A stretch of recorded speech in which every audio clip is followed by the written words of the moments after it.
Hello everyone, it's Jeff. Welcome to my video. I hope everybody had a good Easter weekend.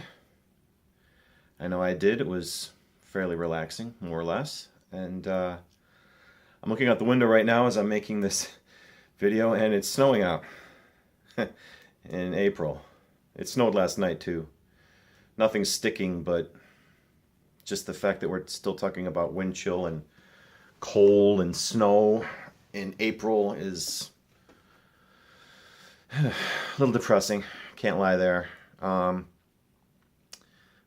In between all of the other different topic videos I've been making and events going on in my life, I actually had time to listen to a few records over the past week, believe it or not, which is something of a miracle considering that I had plumbers come to my house Monday trying to get a fix on the backing up issue of my sewer line when we have monsoon rains. And the guy said, well, let's just stick a camera down your sewer line and see what it looks like, see if you have any like tree roots or anything. And I was like, okay, can't hurt. I didn't think I had any, a large amount of tree roots, and I don't. I mean, there's a few down there, but as he's pushing the camera down my sewer line heading towards the street, just section after section of it is just cracked. It looks like spider webs. And you don't have to be a genius to figure out that sooner or later, somewhere between my basement and the 100 feet that it runs to the street, it's just a disaster waiting to happen because it's going to collapse sooner or later. Knowing my luck with this house. Yeah. So I spent F load of money on Monday. It's just a new monthly payment. I got rid of one monthly payment, paying off my car, one of my cars, my wife's car actually, just in time to take on another one. The joys of home ownership. I know I bitched about this on Facebook. Thank you all for your support.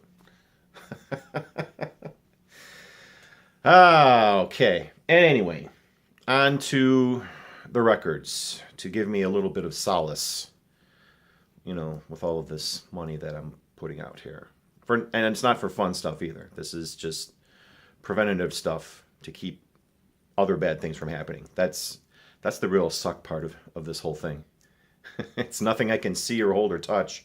It's just keeping everything the way it is now. I know. All right, I'm going to quit bitching about that. Thank you for listening, though.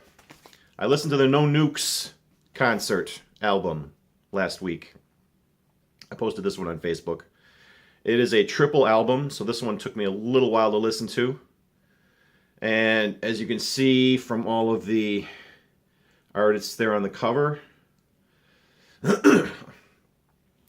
this was a pretty varied concert. This took place in 1979,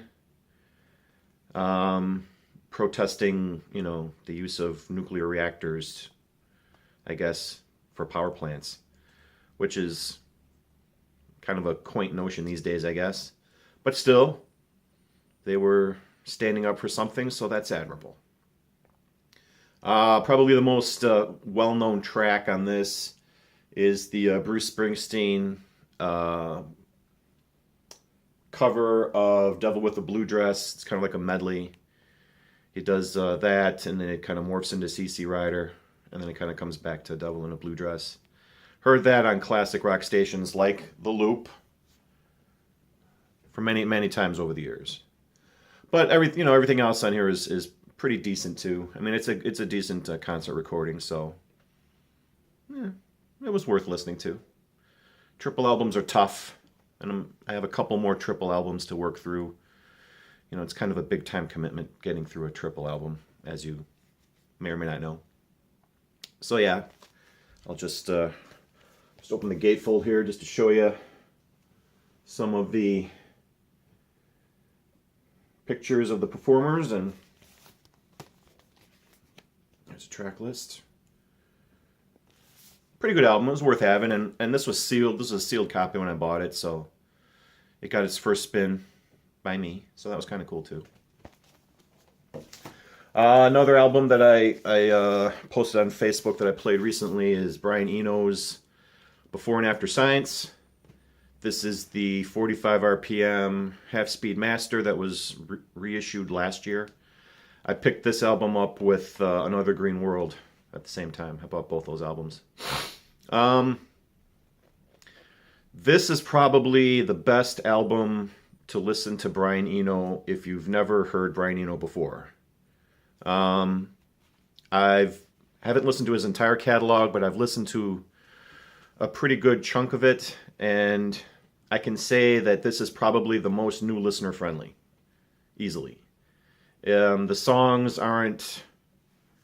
they're not too far out there, if you get what I'm saying. You know, he doesn't do much of the ambient stuff.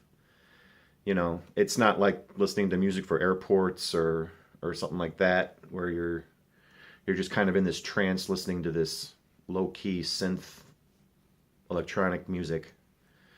You know, there are actual songs here. There's actual melodies and chords, and he sings. He's not a bad singer. He's not the greatest singer, but he's not a bad singer. And there's just the back, and then here's the gatefold. Kind of interesting there. Pictures.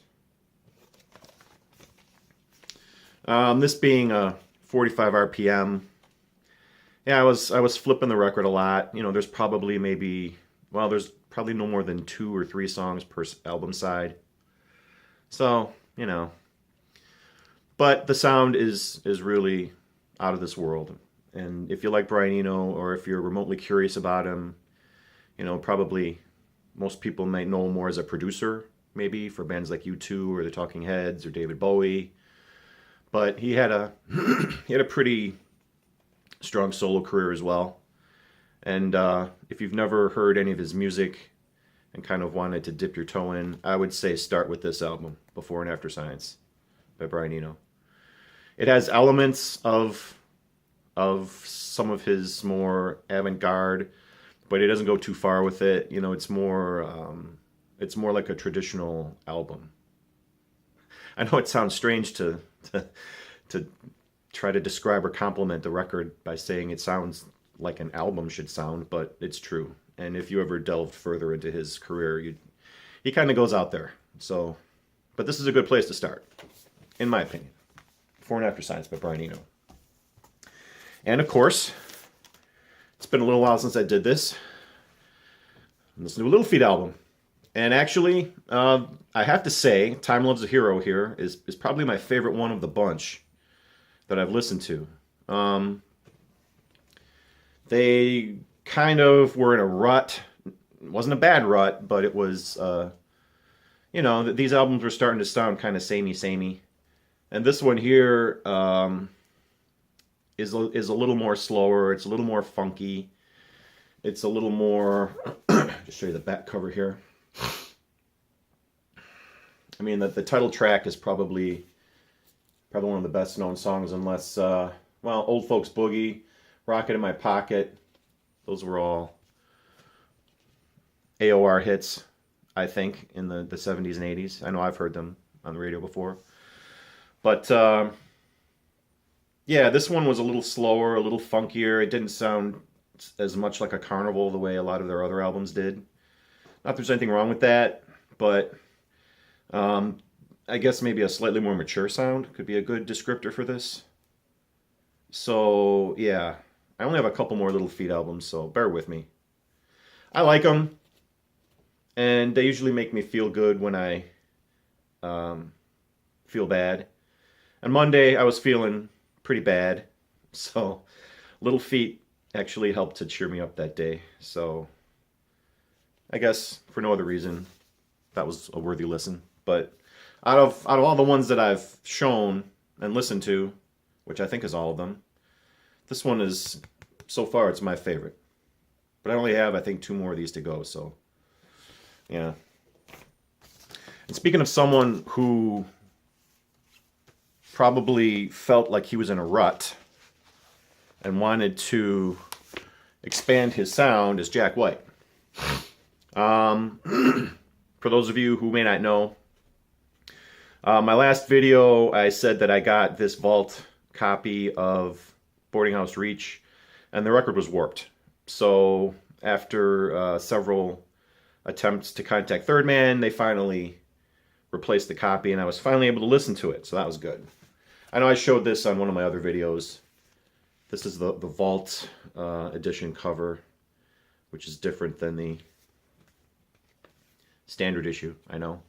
What was I saying? Oh, Jack White, I mean, he certainly has a very definable sound, and he could probably spend the rest of his career making albums that sound, you know, like the White Stripes did, or even his 2 solo albums sound pretty similar. You know, I mean, you could tell there's not much change there. But with this one, he tried going more in an electronic direction.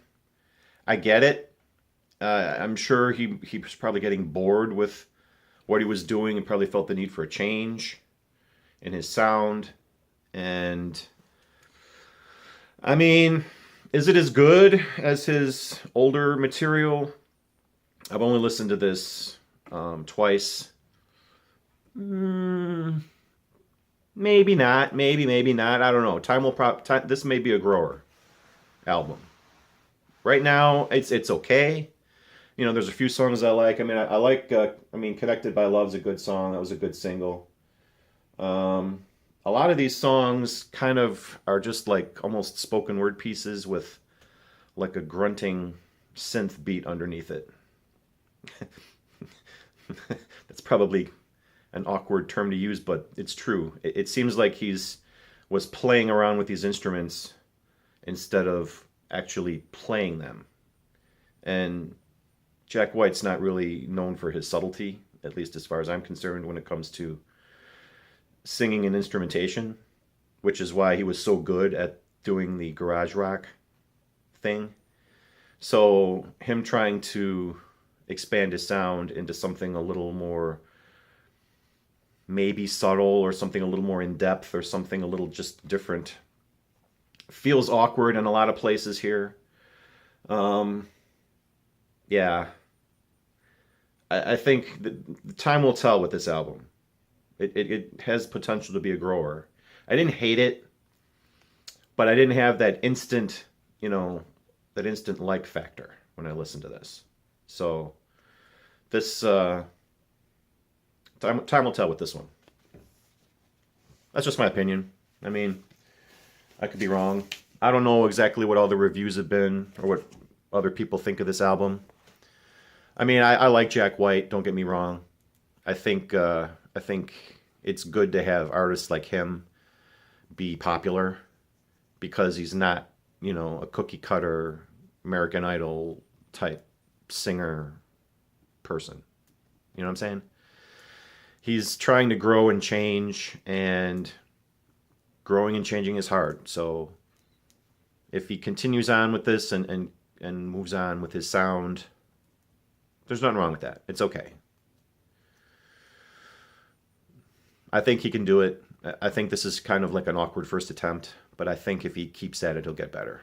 And he's always been more of an instinctual artist than others. And he's certainly talented enough, so it was a good album. It was a good listen.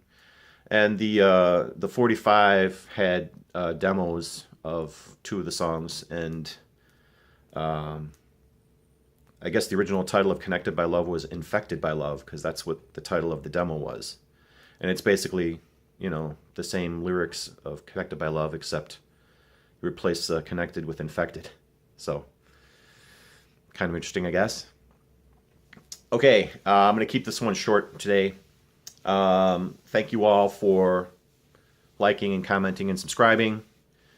And just as a side note, my next video is going to be on this piece of furniture equipment right here. When I did my rig rundown, I kind of left that out, figuring it deserved a video of its own. And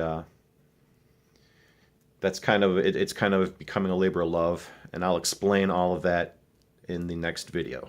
So until then, peace everyone. Take care.